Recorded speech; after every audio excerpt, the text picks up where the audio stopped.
Okay fellas, we're back with the 09 CRV, and today we're going to be replacing the knock sensor. I got this from AutoZone. The code that I've been having is the P0325, and it says the knock sensor is faulty. Tools you're going to need are definitely sensor. The sensor, you're going to need a socket for the sensor. It's like a bolt, like a nut. It goes screw on the side of the engine, of the block. This is like a microphone. It listens to knock, and it lets the computer know to adjust timing. You're going to need either a 27mm socket or a 1 1/16. That'll work too. A ratchet, an extension, a couple of screwdrivers, lights, and trim removal tools, because underneath you got to take this cover off, and there's got all kinds of plastic clips that need to come off. This is the way I'm going to attempt to do it. It's going to be from the bottom of the car. Some people do it from the top. Somewhere in there is the knock sensor. I don't see how. It's very difficult without removing a whole bunch of parts out of the way, even the intake manifold. So I'm going to attempt this from the bottom, and I'll show you how I do it. All right guys, I removed the plastic trim from underneath. These are all the clips that is holding. You gotta pop the center off like I just did, and then it comes right out.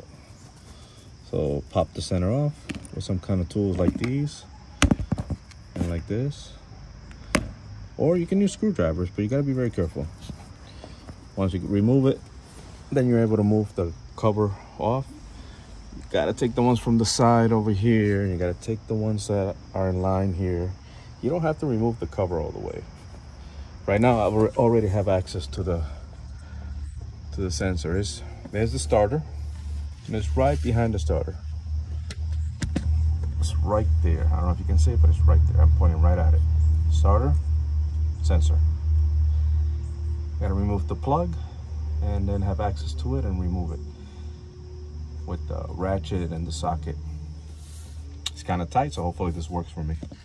But I'll show you. All right, fellas, so I removed the plug off the sensor. You have to push down on the clip and pull. The way I did it was with one hand, I went up there and pressed on it, and with the other hand, I grabbed this pry tool from that kit, from the trim removal tools, and I kind of pry it out. It's very easy. It comes out easy. You don't have to force it. As long as you're pressing on the clip of the plug, the release tab of the plug. Now I have to have access. I have to reach in there and remove the sensor. Okay fellas, I changed plan. Instead of using the ratchet with the socket and the extension, I ended up using a wrench. I've done this before in another car, one of these CRV, an older one. So I stuck the wrench 1 1/16 or 27mm, whichever you have. Use the open end and reach up in there and put it on the sensor. It's not too tight. I already got it loosened up.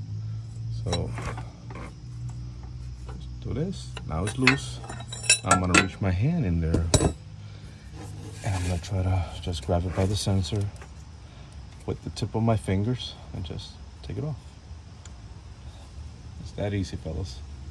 Don't overcomplicate this job. Just gotta have patience. I guess I'm gonna do that boot next, huh? Taking some grease.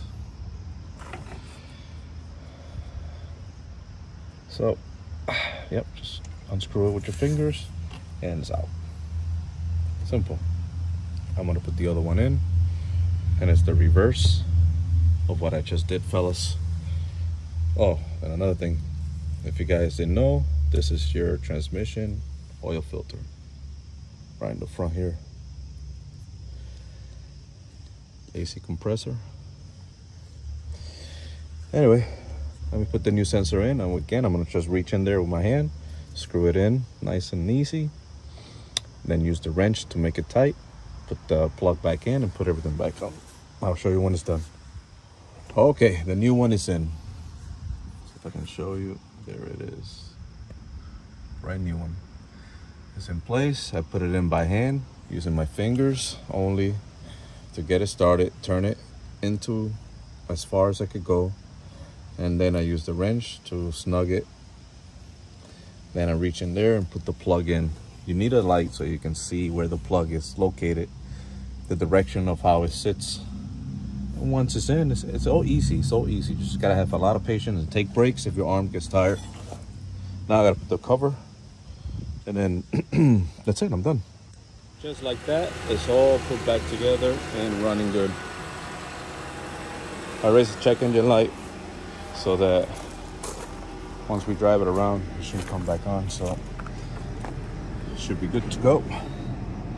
So if you like this video, guys, please like, subscribe, it's free. Leave me any comments or questions. Thank you for watching. Have a blessed day.